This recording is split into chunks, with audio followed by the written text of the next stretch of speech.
بعتبر اخويا من اب تاني وام تانية، في اي موقف واي زنقة لو عوزته جنبي بلاقيه في ثانية.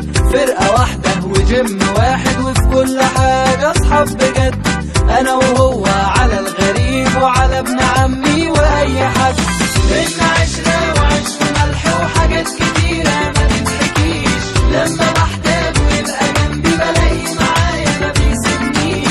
اصل صاحب مش بس كلمة، صاحب ده يعني حاجات كتير. صاحبك مرايتك وكل همه في الدنيا انك تكون بخير.